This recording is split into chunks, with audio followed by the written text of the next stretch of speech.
Hola, me llamo Lucas Andrea Gómez, soy estudiante de la Fundación Barceló y hoy estudiaremos juntos el tejido epitelial. Bien, el tejido epitelial como tal es un tejido avascular, o sea que no está directamente irrigado por vasos sanguíneos, sino que los nutrientes se difunden por un tejido subyacente a este.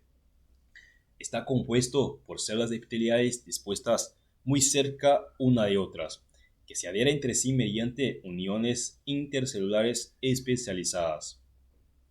Y algo importante es que tiene polaridad, o sea que cada parte de su membrana va a estar definida por su función y morfología, y se segmenta en una región apical, una región lateral y otra basal. Su superficie basal se apoya en una membrana basal subyacente. La primera lección que le digo sería con base en la clasificación. La clasificación es algo sumamente sencillo y está basada solamente en la descripción de este tejido. Entonces tenemos que mantener en la cantidad de estratos y en la forma de las células de la última capa de este estrato. Bien, se llama simple cuando tenga solamente una capa de células y todas alcanzan a la vez la membrana basal y la superficie luminal.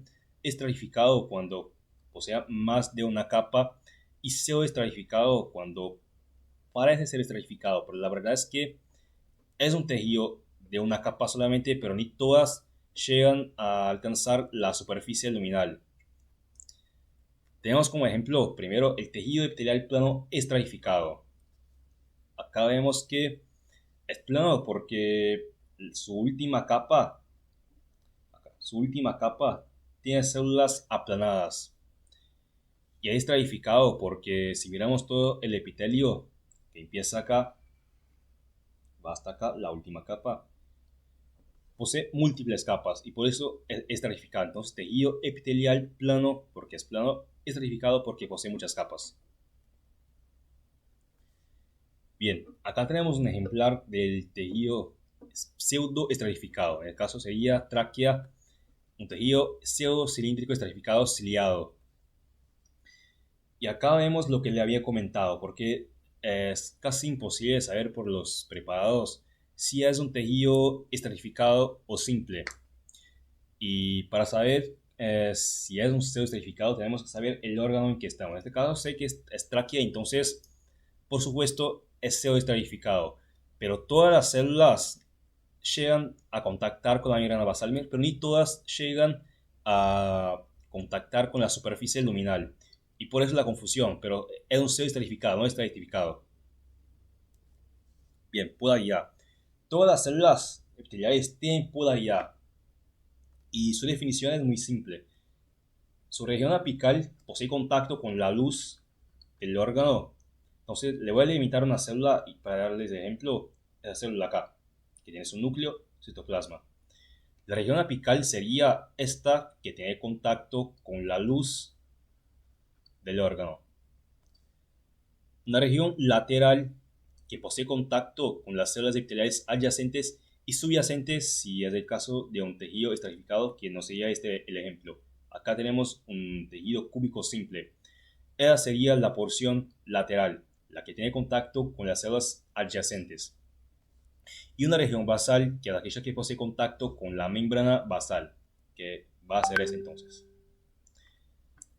Bien, la región apical tiene sus especializaciones propias que se basan en proyecciones de la membrana. Pueden ser microvellosidades, pueden ser cilios o estereocilios. Lo primero que les voy a comentar son las microvellosidades. Estas son proyecciones cortas e irregulares, o sea que tienen tamaños distintos. Y la cantidad y la forma de las microvellosidades tienen una relación muy importante con la capacidad de absorción. Y bien, cuanto más microvellosidades, más capacidad de absorción va a otorgar para el tejido. Y bien, vamos a comentar un poco sobre su estructura. Esto que vemos acá en la superficie más externa sería la membrana plasmática de la célula que está recubriendo toda la microvellosidad. Adentro tenemos su superficie, perdón, su estructura. Y bien, todo este edificio está formado por filamentos de actina que están fijados entre sí para formar fascículos, o sea, grupos de filamentos de actina por tres proteínas, la espina, la fibrina y la fascina. Y arriba, en el extremo plus, tenemos una proteína llamada vicina, que es una proteína muy importante, que su función es formar filamentos de actina. Y aparte también tenemos una otra proteína que se llama miosina 1. Hasta ahora vimos proteínas que forman filamentos de actina, que sería la vicina, proteínas que forman fascículos, o sea, que agrupan, unen filamentos de actina entre sí para formar fascículos, que sería la espina, la fibrina y la fascina, pero falta una proteína que una todos esos fascículos a la membrana plasmática. Y esta proteína se llama miosina 1. Abajo de toda la microcilada tenemos una superficie muy teñida, muy acidófila, llamada velo terminal. Este velo terminal está compuesto por una red muy intrincada de filamentos de actina, los mismos que forman la estructura de la microcilada, y también proteínas de miosina 2. Esas proteínas de miosina 2, que a diferente a la miosina 1, tiene propiedades contráctiles. Y bien, ¿por qué contractilidad? Para acortar el diámetro que existe entre una microvellosidad y otra, para que así se maximice el área que tenga la membrana apical y capacite más aún la célula a su función de absorber contenidos. Bien, eh, les doy un ejemplo de una región que tiene muchas microvellosidades, sería el intestino delgado, el duodeno, por ejemplo. Tiene muchas microvellosidades porque necesita absorber mucho contenido, que sería el contenido ingerido por la ingesta oral, por ejemplo, para que el cuerpo pueda nutrirse y seguir su metabolismo propio. Pero no es el único ejemplo. Acá le dejo un ejemplo. Acá es un resumen de lo que hice sobre microvellosidades, que sería en el riñón. Acá estamos por la corteza. Entonces tenemos nefronas y corpusas renales en este caso, acá. Bien, al lado izquierdo de este corpúsculo renal tenemos túbulos contorneados, y tales como podría llegar a ser este, que escribo con un X, y este, que les pongo un cuadrado. Bien, de su superficie apical vemos que hay estructuras que se proyectan hacia el interior de la luz. Esas estructuras son microvellosidades. Y como le dice, la cantidad de la forma guarda relación con la capacidad de absorción. Entonces los tubos contorneados distales, que son estos que le marqué con un X, tienen una capacidad absortiva muchísimo menor que los tubos contorneados proximales, que son los que les puse con un cuadrado. Bien, los cilios. Ellos se clasifican en inmóviles y nodales. Les voy a explicar primero los móviles para después explicar los inmóviles y los nodales con base a la diferencia, que yo creo que sería la forma más sencilla de explicárselos.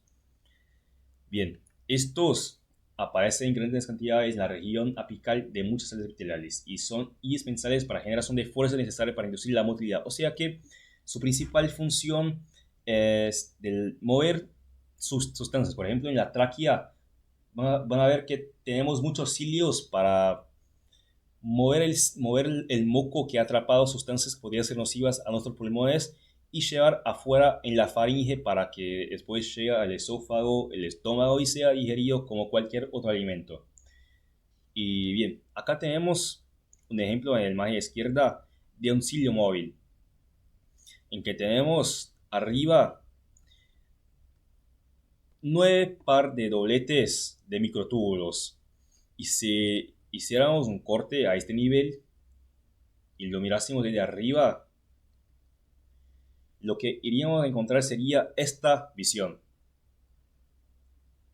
Lo que vemos acá son 9 dobletes de microtúbulos externos y un doblete interno, o sea, dos microtúbulos internos.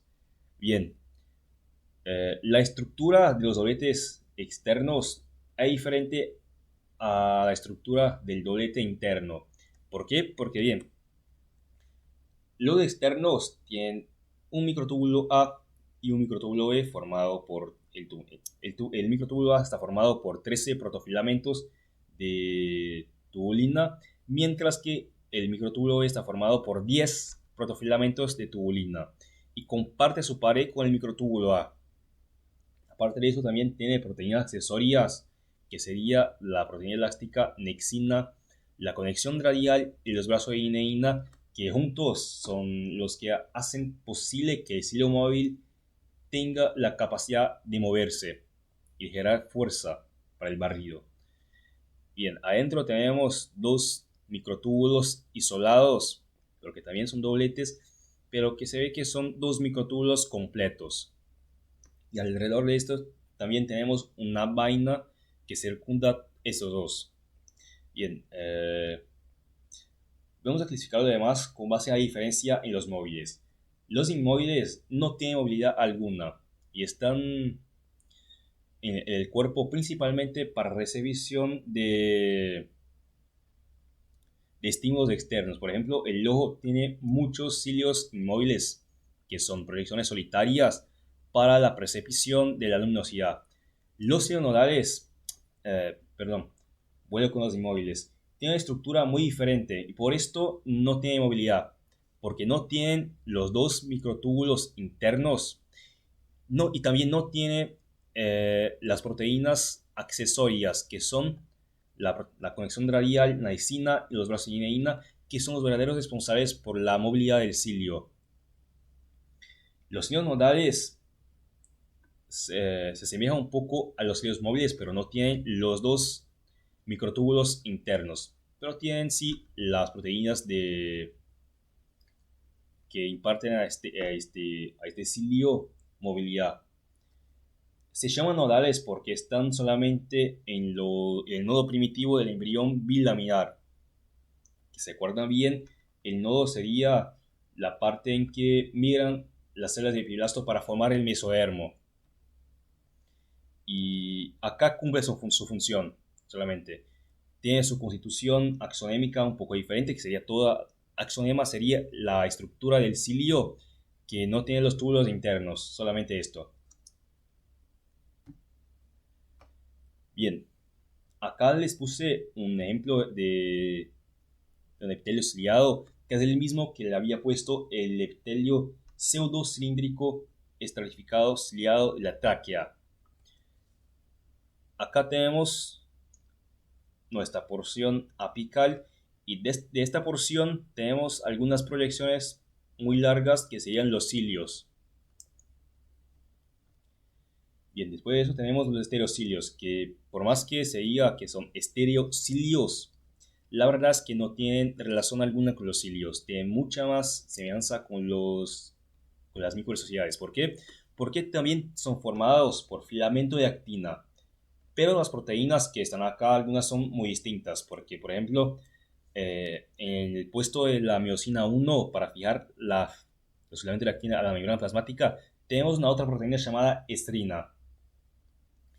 Y en lugar de las proteínas que fijan los filamentos para formar fascículos, tenemos la fimbrina y la espina. Y aparte de eso, también no tenemos una proteína formadora de fascículos en el extremo plus, que sería la vicina. Acá no lo tenemos. Esta es la principal diferencia con los filamentos, perdón, las microsociedades. Aparte de eso, también tenemos algunos pedúnculos formados de estereocilios. Y eso se deben simplemente porque poseen puentes citoplasmáticos formados por filamentos de actinina alfa. Esas proteínas de acá. Esas proteínas unen un estereocilio a otro y forman los pedúnculos. Y acá tenemos, perdón, vuelvo un poco. Los estereocilios están limitados a algunas partes del cuerpo. No está muy difundido por el cuerpo. Está solamente en el epidídimo, el segmento proximal del conducto deferente del sistema genital masculino y a las células sensoriales del oído interno.